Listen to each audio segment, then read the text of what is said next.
We have 4 excellent speakers that are either fully immersed or will touch upon the topics of dementia and Alzheimer's services. And along with everything else that you're hearing today, we hope to give you a good sense of what is out there, what's going on, etc. We're going to try to keep this to a pretty tight timeline because thankfully there's been we're following up on free legal advice from the last group, so I know we're a bit behind on our schedule.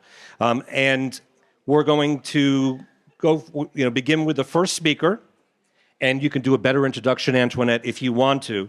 But Antoinette is the manager of the Memory Disorder Clinic at the Broward Health Memory Disorder Clinic. Is that the full title? Or if I've overdone it, then you can explain. Antoinette Buckingham Charles is going to speak about what a memory disorder center is and the benefits of memory disorder centers and what services they offer. Good day, everyone. My name is Antoinette. I am the manager at the Broad Health North Memory Disorder Center. The Memory Center is one of 17 memory centers in the state of Florida, and it's grant funded through the Department of Elder Affairs. At Broad Health North, we see patients who are in the age, and I will say this lightly, not lightly, because normally we target the older population, 65 and older. Recently, we're seeing patients coming in younger than 65 and getting diagnosed with Alzheimer's. So there's a gray area. So we welcome anyone in who thinks they may have a memory loss problem or problems with their cognitive impairment. Because what we do is once we come in and you get established as a patient, we do a complete assessment, and then the doctor will see you or the nurse practitioner, and they do other diagnostic testings, and from those testings, then we come up with what your problem is or potential problem is, diagnosis. Our center also provides community resources. You do not have to be a patient of the center to get these resources. We have 2 social workers and, well, 1 right now. We're looking for a social worker. And we offer services like in the community that if you need someone placed, we can refer you to someone to help them get placement. Sometimes they need forms filled out for TOPS or transportation or benefits through Medicaid. All that stuff, we help to navigate them and help them to get those services as they need. We offer support group every Monday from 10:30 to 12 p.m. and except for holidays, and this is in person at the hospital. That's where we have the support groups. We also provide care assistance program, and this is through Area Agency and Aging, where we provide a 12-hour training for caregivers. Again, you do not have to have a patient at the center. Any caregiver who needs this training can sign up or give us a call and get connected to that service as well. We also offer a driving assessment for patients that we think are not safe to drive anymore due to the memory disorders. And coming soon, we'll be doing skin biopsies that we can use to detect Lewy body dementia. So this is a new test that we'll be doing. I will say come December, next month, we should start doing these tests. So we have a lot of resources, a lot of things that we offer to the community. We go into the community centers, the senior centers, and we provide screenings as well at the senior centers. So that's basically a little bit about what we do and what we offer.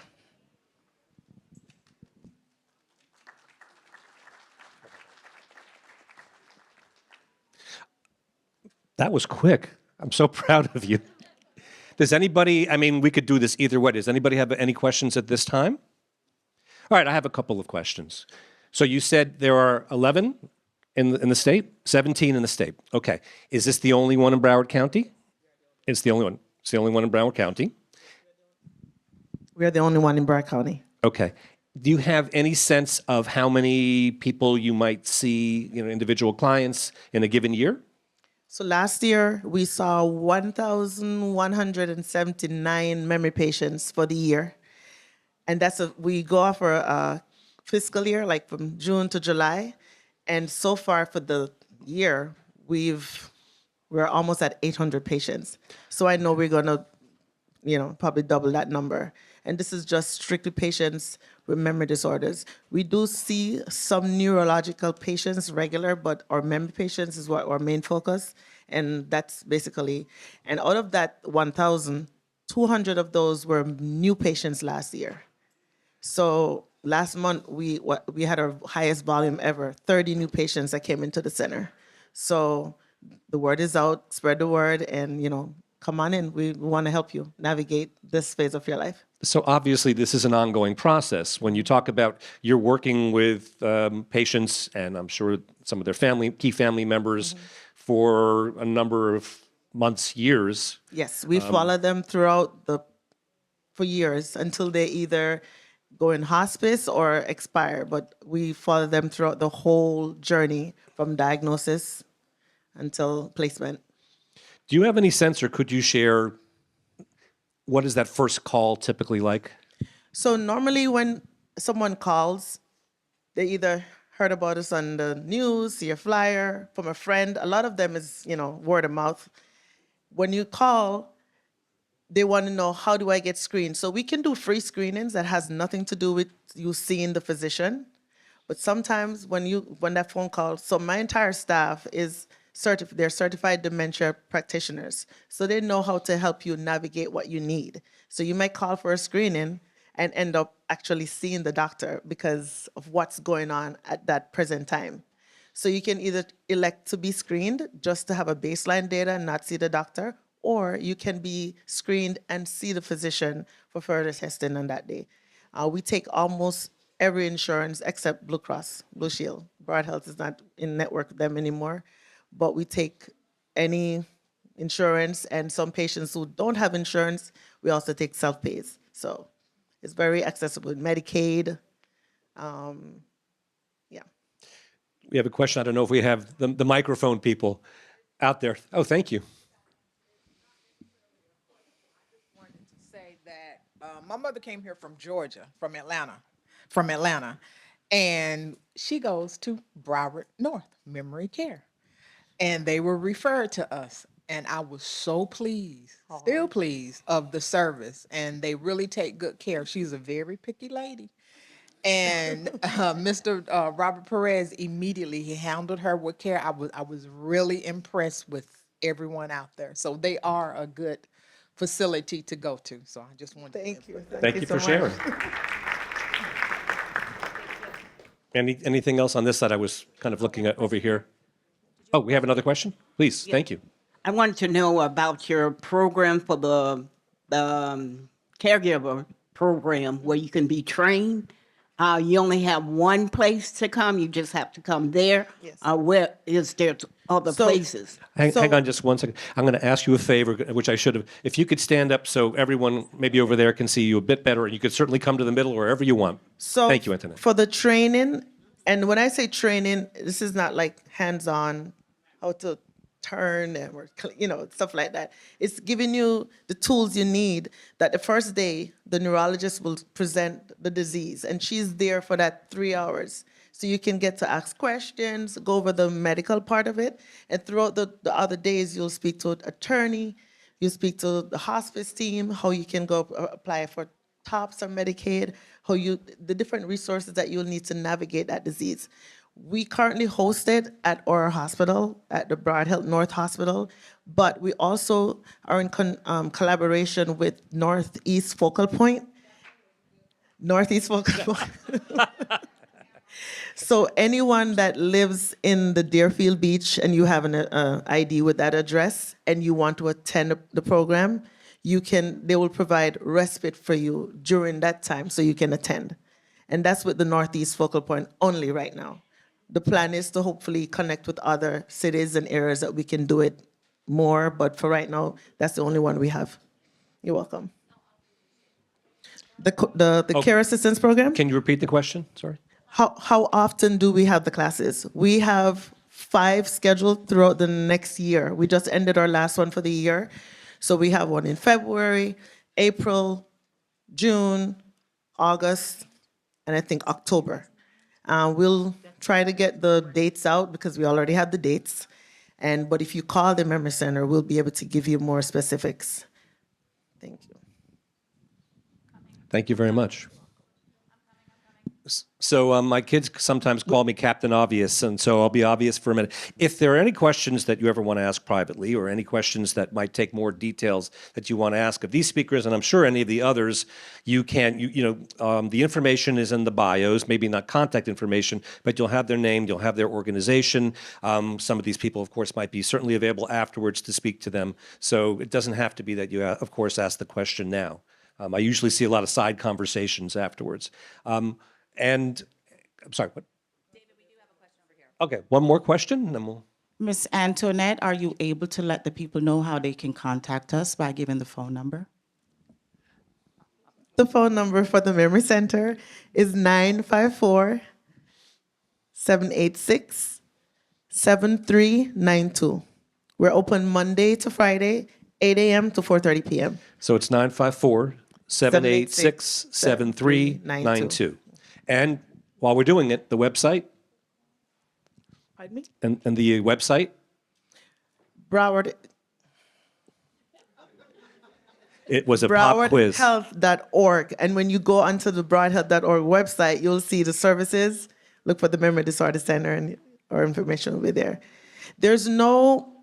We don't have a limit for the classes right now, but we try to at least up to 40.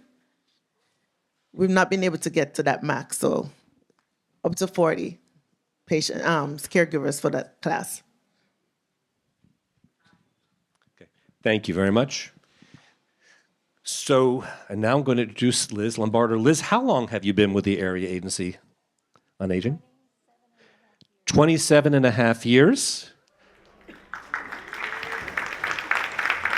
Liz is their program director. She's going to give an overview. I know you're getting some of the services from different sessions, but more of the services available to clients living in the community. Liz, I'm going to encourage you to stand or take over the podium, whatever you'd like. Stand and Wherever you want. Hi, everybody. It's a pleasure to be here with you. In case you can't tell, after 27 and a half years, I love what I do, because what we do is helping people like you, people like myself, and people who are just in need of assistance. So I want to start with our helpline. We have a fully staffed elder helpline, which will answer any of your questions and refer you to the appropriate people. They are the gateway and entryway to the statewide Medicaid managed care program, which you heard about in the earlier session. They are also the gateway to all of our network of providers. We have a little over 30 individual contracted providers throughout the county that provide everything from in-home assistance to minor home repairs if you own your home. We also have our legal aid program. I still hear it referred to as Meals on Wheels. I prefer to call it by the name we call it, which is the Older Americans Act Home Delivered Meals Program. We have 3 wonderful providers that provide those meals out in the community. We also have about 23 congregate meal sites. We have in-home providers, those that specialize in dementia and those that just work with frail elders. So they can provide homemaking and personal care. And for respite care, there must be a caregiver in the home. So we want to make sure you know that's available.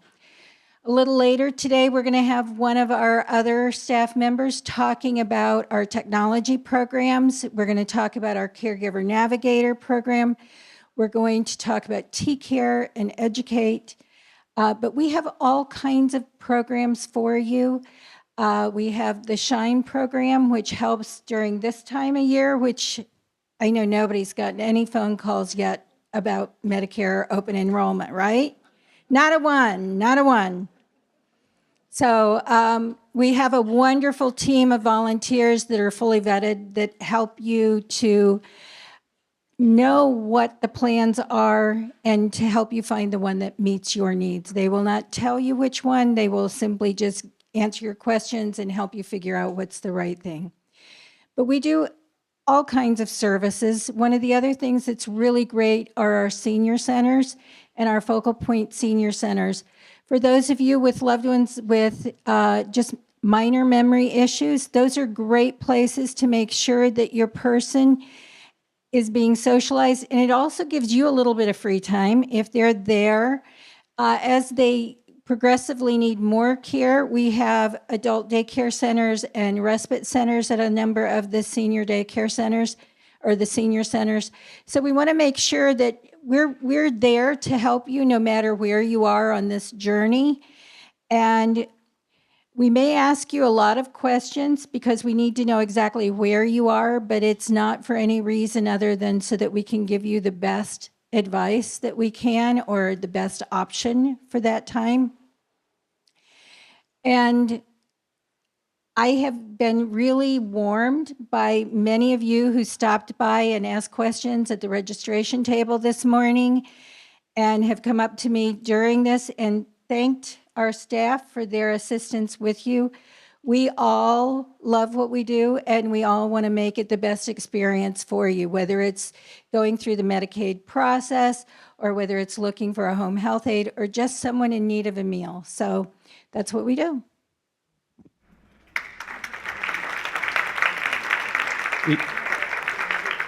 You can't shut down the microphone so quickly. You know, either they have questions or I have questions. So, All righty. anybody from the audience offhand? So a phone number. The phone number for the helpline is 954-745-9779. And you will repeat, and it is? Absolutely. It's 954-745-9779.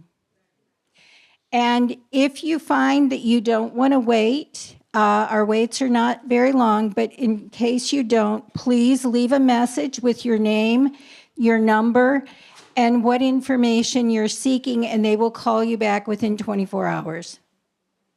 Okay? Question over here. Oh, good. One more question. Hello. If we have a patient that we notice needs some of these resources and they don't have any sort of insurance whatsoever, do you help them get onto insurance and then you can help them with these resources, or do By they- insurance, do you mean Medicare or Medicaid? Correct. Okay, Medicare is pretty much when you hit that age limit, you're going to apply for your Social Security, your Medicare card for Medicare A and B if you're not currently working. If you're looking for the statewide Medicaid managed long-term care program, yes, we do assist with that. Were you in the previous session? The one just before this? Yes. Okay. So the start is to call our helpline and let them know that you need the services. We want you to make sure that you have your loved one assessed and they get put on the statewide waiting list, and then they go through the entire process. Anybody else? I can do this, folks. What's happening is there's comments from the peanut gallery, which I love. So our SHINE program is an awesome program. They will help you if you're not sure what to do with to apply for Medicare. And I will tell you, as long as I've been around this network, I'm telling my age. When I turned 65, the first thing I did was call one of the volunteers and say, I know I should know this. I did the training 20-some years ago. Can you please just tell me what I do next? And they laughed, and they walked me through the whole process. So they will walk you through the process. They will tell you what you need to do. If you call them back, if you're looking for a plan, again, they will go through what are the things that are important to you. They'll ask you about your doctors. They'll ask you about your medication and help you look at and compare plans so you get the one that's suited for you best. The really great thing about the SHINE volunteers is then you could call them every single year during open enrollment and come back and ask them to help you do a review, because as we all know, life can change in a moment. And we want to make sure that the plan you have next year is the one that works with you and fits you now. So our SHINE program is excellent in helping you make that first decision. And then you're usually locked into your Medicare program for 1 year, and then you get a new chance for the next year. Anything else?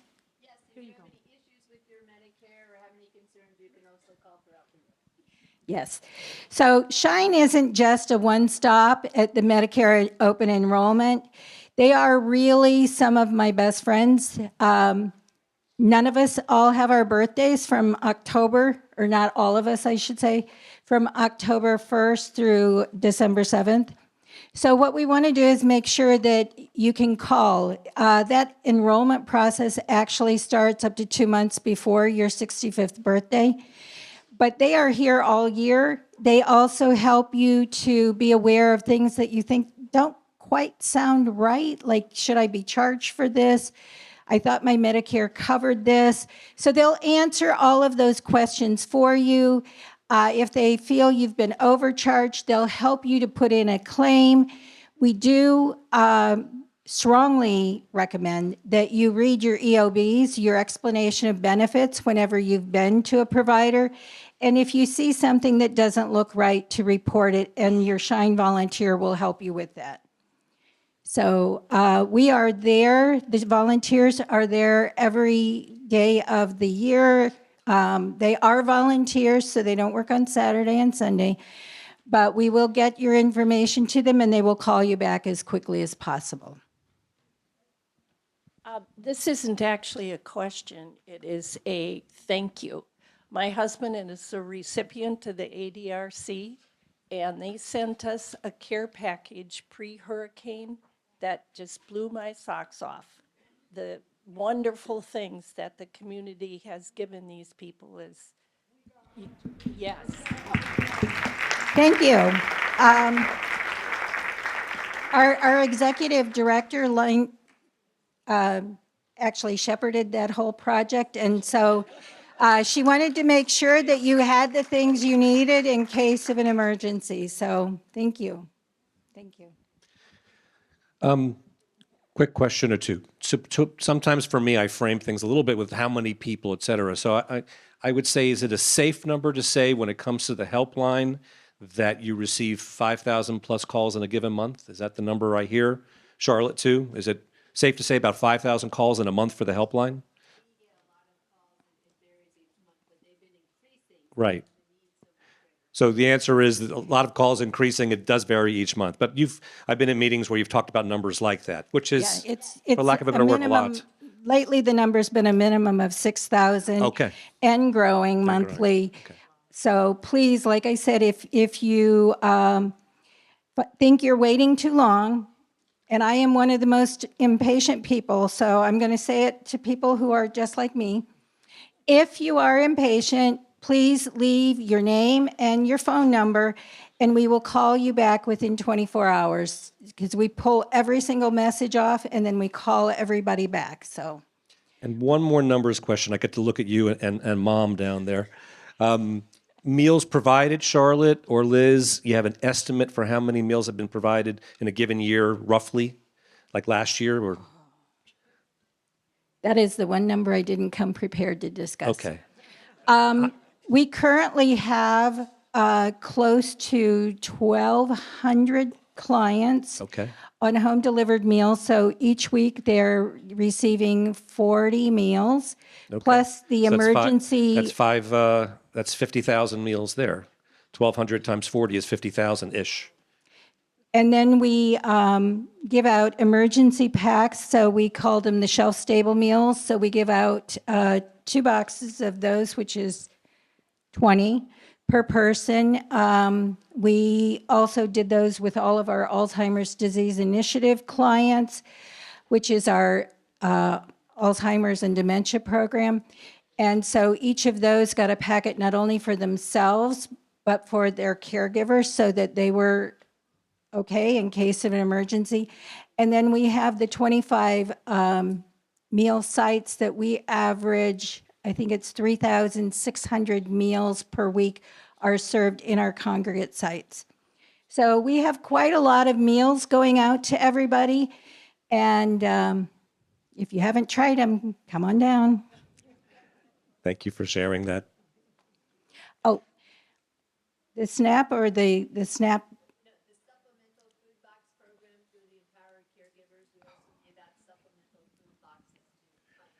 And make sure you repeat that so they hear it. Yeah. Okay, so we also have a supplemental food box program that goes out to caregivers. So if you are in need, you just need to talk to one of our healthcare navigators and they will assist you with that. Thank you very much. Thank you, Liz. That's a new.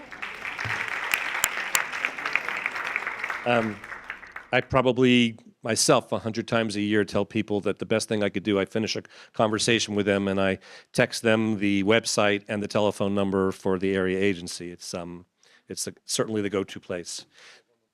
Oh, one more, and then we're going to move on. I'm sorry. Go ahead. Oh, no, it's okay. Thank you.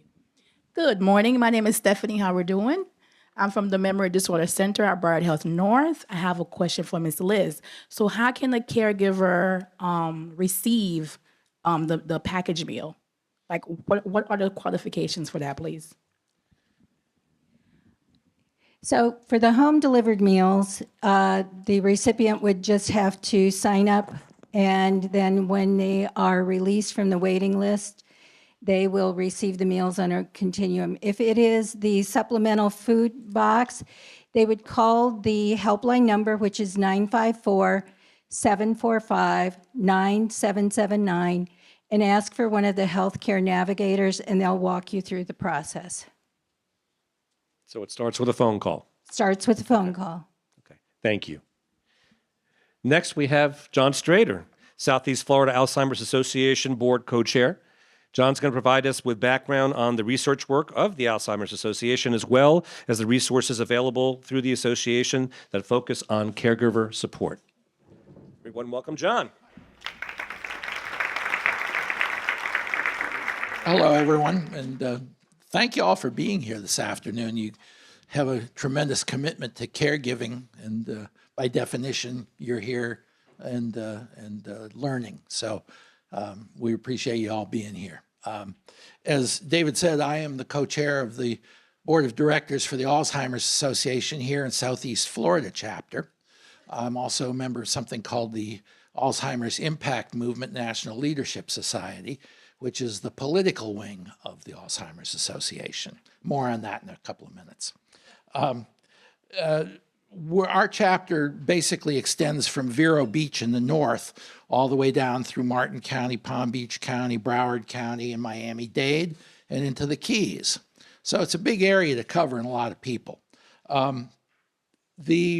We're probably best known for our Walk to End Alzheimer's, which is a big fundraising event that we hold in over 650 counties throughout the United States every year. And literally hundreds of thousands of your friends and neighbors come and walk to both raise money and raise awareness for Alzheimer's. And it so happens that our Broward County Walk is coming right up here in about 2 or 3 weeks on December 6th, Saturday. And that's going to be at the campus of Nova Southeastern University here in Davie. And you are all invited. Every last one of you can come and walk. And it's a great time. It's a wonderful atmosphere. You'll have probably over 2,000 of your friends and neighbors here in Broward County walking to help raise money and raise awareness for Alzheimer's. So we'd love to have you. It's not too late to sign up. And you can just go to our Alzheimer's webpage and do that if you want. The association is a national association. We're based in Chicago, Illinois, with chapters all over the United States. But we are probably the largest, not probably, we are the largest nonprofit funder of Alzheimer's research in the world. And that's medical research that advances our awareness and understanding of the disease and helps support research projects around the world. This year, we will fund over $105 million worth of Alzheimer's research to over 1,000 projects that show promise in determining the way forward in learning about this disease and finding its cure. The good news is that we have progress to report. we're actually in the dawn of the age of treatment. And that's something that we haven't been able to say before. We have new therapies, drug therapies that you may have heard about, that are capable of slowing the progress of the disease with some people if it's caught early enough. And now, for the first time, we have blood biomarkers, tests that are available that can show the presence of the Alzheimer's classic plaque and tau protein tangles in the brain, and early enough that something can maybe be done about it. So it's hopeful. Things are happening. Maybe we're where cancer was 15 or 20 years ago, we are now. But there's a long push ahead of us, and that's going to require funding from the government, from pharmaceutical companies, and from our individual efforts at raising capital to fund research. So it's important work. In addition to that, the other things that we do are caregiver support programs. And those consist of a number of different things. Let's see. Sorry, referring to my notes here surreptitiously. Our caregiver support programs consist of, number one, our helpline. And I know you've talked and heard a lot about helplines today. But ours is a 24-hour-a-day, 7-day-a-week helpline. It's a national helpline. It is staffed by human beings 24/7 with mental health backgrounds. So if you're in a crisis with your loved one, or you're looking for local resources, we can plug you into those local resources. We can talk you through a crisis that you may be going through with your loved one. So that helpline, just for everybody's reference, if anybody wants to copy the number down, is 1-800-272-3900. And as I say, you will get a live human being whether you call at 7 a.m. or 2 in the morning. John, can you repeat the number, please? Sure. It's 1-800-272-3900. While we're on the subject, can you share the website? Yeah, the website is very simple. It's alz.org. And there's a wealth of information on that website. So alz.org. In addition to our 1-800 helpline, we offer community educator programs.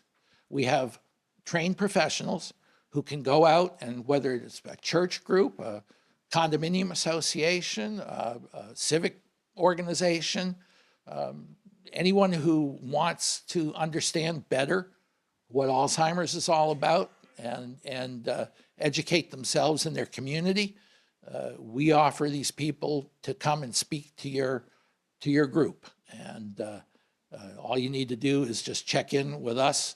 Our local chapter here is got a volunteer out in the lobby there, and you can ask them. In fact, one of the people there happens to be our local programs manager, and she can bring you up to speed as to what it would take to get one of our community educators to go out and speak with your organization. Finally, we offer both in-person and virtual caregiver support programs. I happen to belong to one of them because, in addition to working with the Alzheimer's Association as a volunteer, I also happen to be the caregiver for my wife, Lisa, who is in the late stages of the disease. So I'm one of you at the end of the day. So with that said, just for a moment, we'll talk about our political arm, which is the Alzheimer's Impact Movement. We have a staff of people in Washington, D.C., and who also work across the states to help get through Congress and through the state houses, through our representatives and senators, our Alzheimer's priorities, both legislatively for caregiver support programs and for research funding through the CDC and the NIH for research at the government level. And each year we fan out across, in this case, Tallahassee in Florida, or Albany in New York, or wherever the state capital is, and go through all of our senators and representatives at the state level, looking for support for state level programs. And then we do it in Washington, D.C. in June, and we meet with all of our congressional leaders up there to ask them to support our funding and our requests for support and education. We are nonpartisan. We're not Republican or Democrat. The reason we wear purple as the official color is because red and blue make purple when mixed together. So, and trust me when I tell you that Alzheimer's does not respect whether you're Republican or Democrat. It doesn't care. Okay?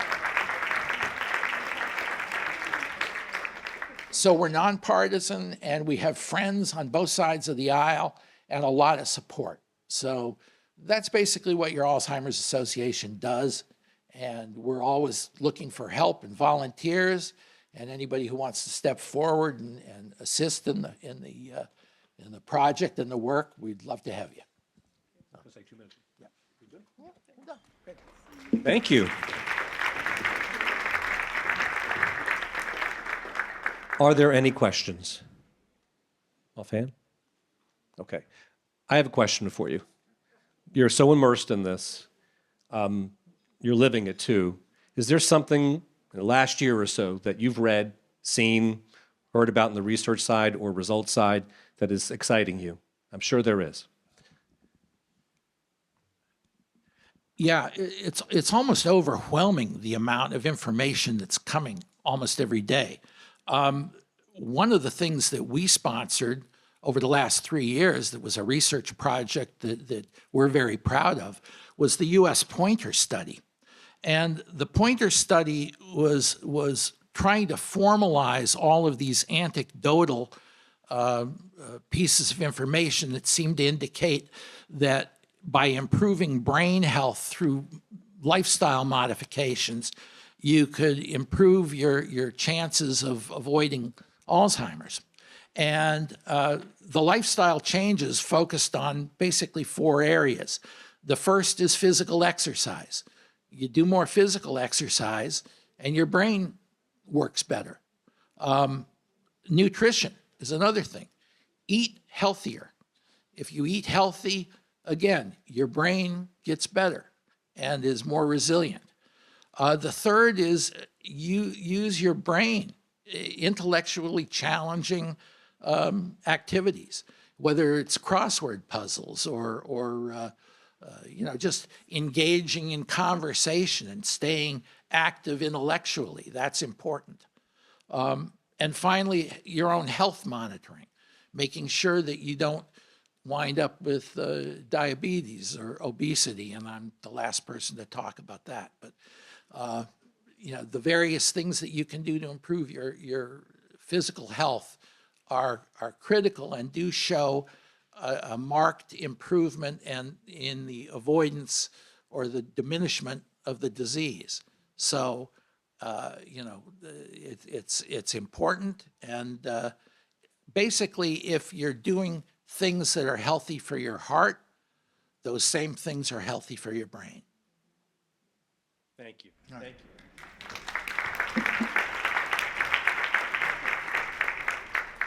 Next up, Michael Brody, who I never met before for the last 25 years. Michael is a longtime assisted living, senior living administrator, nursing home administrator, and an expert in those areas. Michael's going to share an overview of what's in a senior living community, independent living, assisted living, memory care, the nursing side of it as well, and certainly we'll take questions afterwards. Thank you, Michael Brody. Thank you, David. I have to say, just sitting up here, it is great to be a senior in Broward County because you have an area association on aging which is robust and provides services. You have a very, very strong Alzheimer's Association chapter You have hospitals with that, because of the amount of seniors who are here, are able to provide special programs and do. It's great to be a senior. And I would say it's great to be a senior with you guys here in the room, because you are doing exactly what you're supposed to do, which is finding out more about all the services that are available to best prepare yourself for life as it comes and hits us from day to day. So would you give yourselves and everyone here a round of applause, please?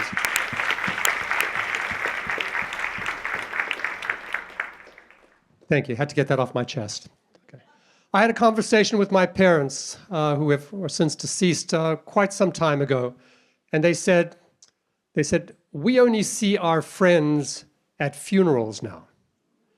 They were in their mid-80s at the time, and they were doing great. They didn't buy green bananas, but they were doing great.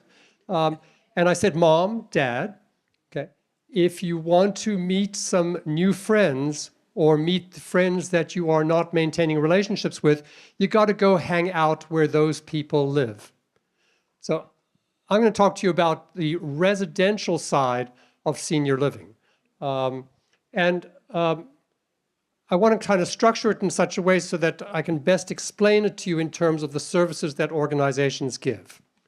I'm going to start with assisted living. I'm going to talk about nursing homes. Then I'm going to start with independent living. I'm going to jump to nursing homes. And then I'm going to talk about assisted living and the various types of assisted living. And I'm going to do that very quickly. I will miss some details. Sorry about that, but we don't have all week. So starting with assisted living. Starting with independent living. Independent living communities help people stay independent. You're going to hear me repeat that, okay? Because all residential senior living helps people stay independent. The way they do it is through better access, localization, and centralization of services. Independent living communities provide you with an apartment, but they also provide you with a basket of services, and that basket of services really includes 5 things. It's a very homogeneous industry. They pretty much all include the same 5 things. The difference in prices simply has to do with the size of the apartment, the level of luxury that you're buying, and the location. Okay, all the rest is pretty much the same. What are the 5 things that they help you with? 2 meals a day, weekly housekeeping, transportation, activities, and an emergency call system of one kind or another. Okay, and that's independent living. And like I said, very, very homogeneous. Okay, I'm going to jump right over to nursing homes. Okay. Nursing homes are there to help you stay independent for as much as possible, but they are very different from independent living communities. They are, in fact, little hospitals.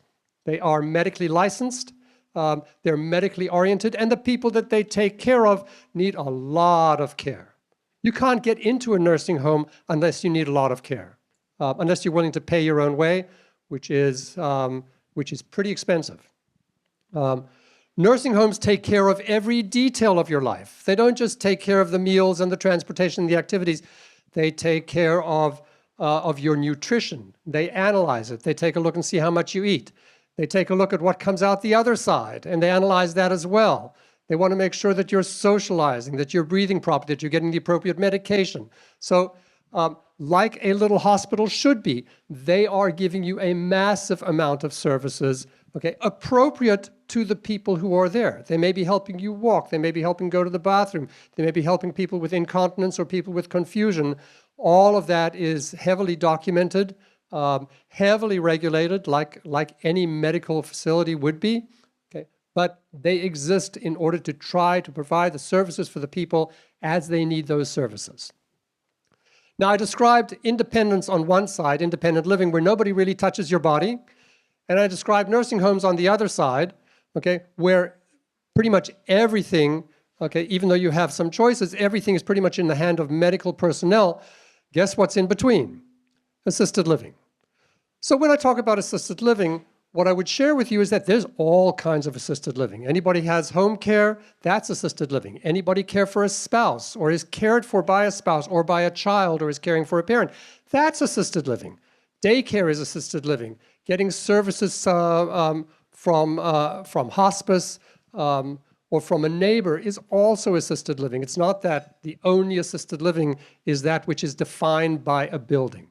But having said that, there's a wide range of assisted living communities in between that independent living that I described, all the way up to that nursing home that I described, that provide different levels of assistance to people in an appropriate fashion.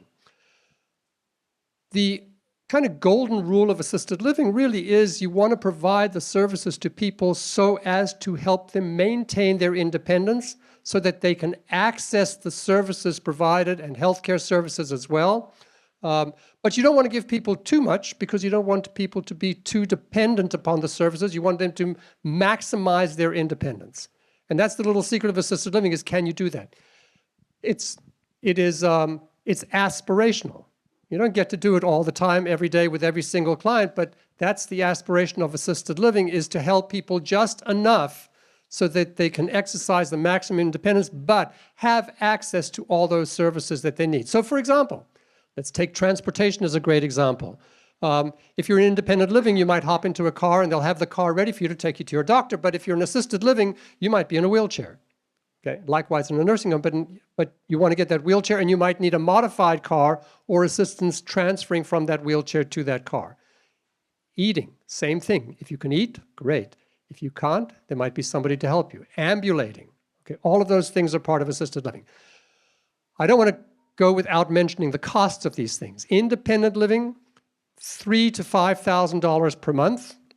Now that's for the package of care. You know how expensive rentals are in Broward County today. So if you add on 60 meals a month plus transportation and activities and maintenance and things like that to that, it's not necessarily an expensive price if you add all those things in. Assisted living, $4,000 to $7,000 a month. And by the way, there's quite a few assisted livings, especially the ones that are being built recently, that are up on the $10,000 a month level.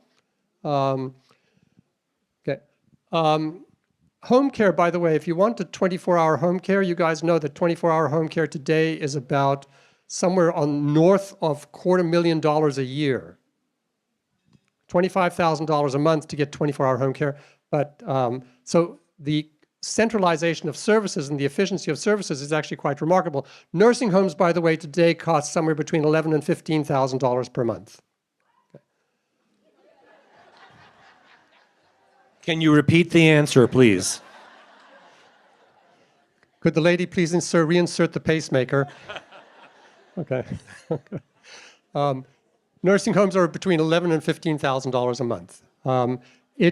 It does cost that much to really take care of people. Remember, anybody know the cost of sending a kid to primary school?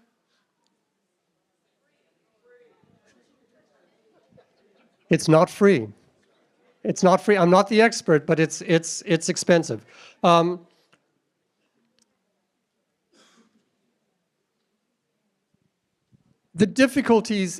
biggest difficulties I find with assisted living is it is a very difficult move. People don't want to go to assisted living, and people have promised their mom and dad, I'll never send you to a nursing home. And that's because when mom and dad grew up, there was no assisted living. There were only nursing homes. Don't promise them that. Don't make your kids promise you that. Actually, the quality of life in independent living and assisted living, not so much nursing homes because they're much more medical, but independent and assisted living for the same group of people with the same level of morbidity and age is higher in these communities than they are in the general population. Why? Because you have much easier access to service, you have excellent socialization, you have people that you know can come and rescue you if you need it. Basically, they are a good option, even if they are expensive. So I'm open for questions. Anybody have questions? Gentleman in the back. Yeah, could you elaborate on memory care centers?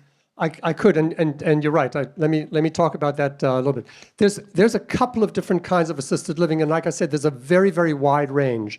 Assisted livings range from up to 200 beds and all the way down to 6-bed communities, which, by the way, converted homes that sometimes provide the best quality of care of anywhere, anything, anytime, any nursing home, any other assisted living. But Specifically, memory care communities are part of assisted livings. They're licensed just like a regular assisted living, but they are specific to people with memory loss. And their purpose is to provide them with a safe environment, enhanced programming, and elevated levels of supervision and care. The secure environment is probably the key factor. In a regular independent or assisted living, you can walk in and you can walk out. Somebody with significant memory loss, that might be a serious problem because if they walk out, they won't know where they are. By securing the community, and I'm not saying locking the door because there are always egresses that are available in fire. There have to be by law, but it's not that easy to get out of communities.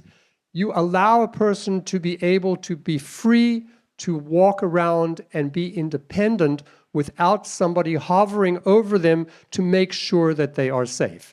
And that's a critical factor because you want them to be as independent as possible, even without the benefit of a good short-term memory.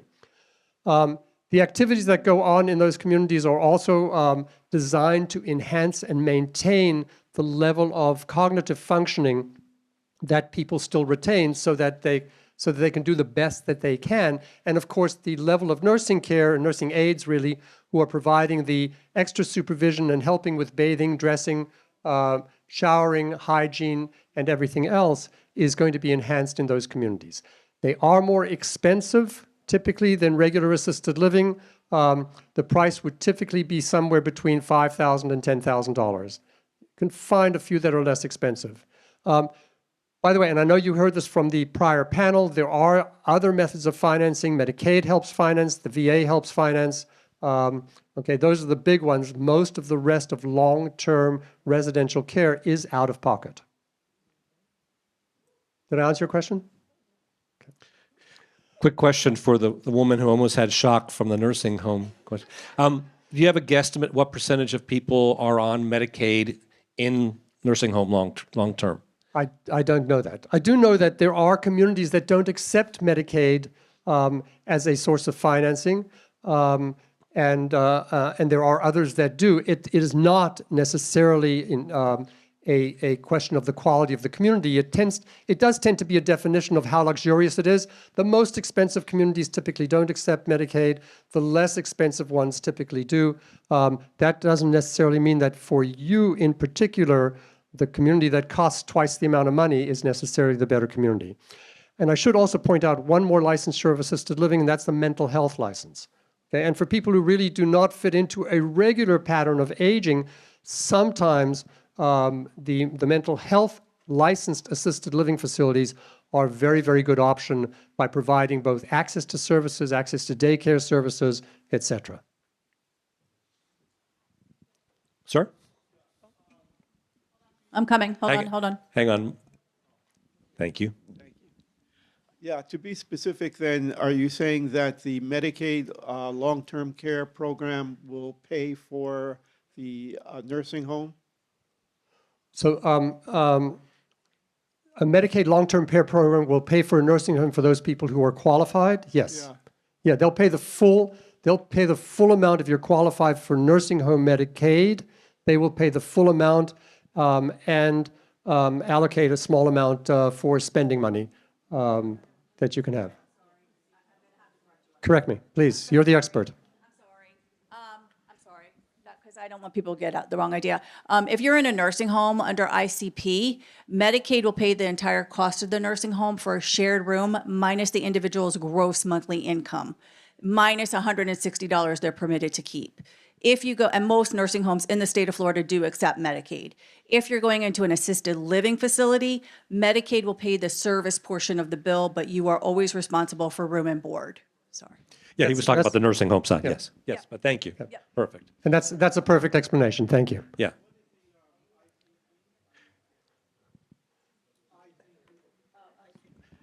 It's institutionalized care program. Bottom line, in assisted living, you would be responsible for paying that portion that is not covered by Medicaid. In a nursing home, a caregiver or family member would not necessarily be responsible. They take it out of your income, and if the cost exceeds your income, you're not responsible for it. We have Okay. another question in the You back. may more details from the true experts in that. Okay, I'm giving to you very, very bare bones. Good afternoon. My question is over here.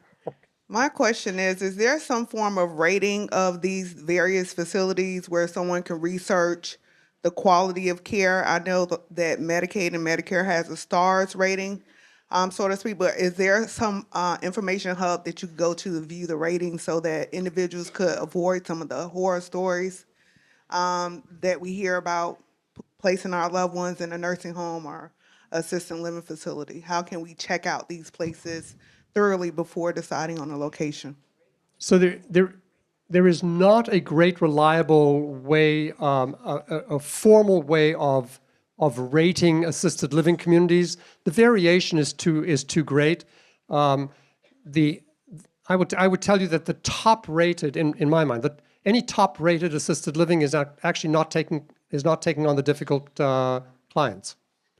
The ones that are not so highly rated and not as expensive, those might be the ones who are really doing the real job of assisted living and taking care of people who can't even get into the other ones because they won't take that risk. So it's kind of like a don't believe everything you read. You can absolutely get information on any assisted living just by looking it up online and looking at ratings of people who have used their services. Don't believe everything you read, because the people who typically post are not going to be the people who have anything nice to say. Okay. Unfortunately, bad commentary tends to be more popular and travel further, actually 11 times further, according to marketing experts.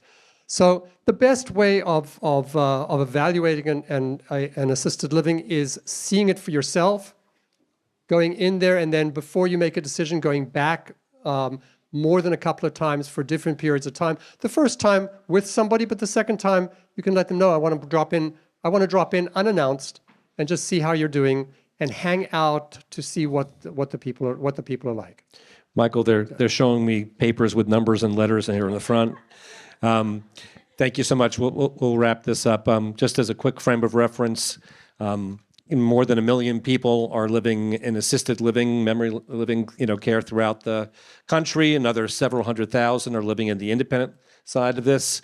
More than 1 million people, also 1.3, 1.5, are living in nursing homes as well. So if there's any consideration, you're not alone. Assisted living alone in Broward County has about 10,000 people living in it.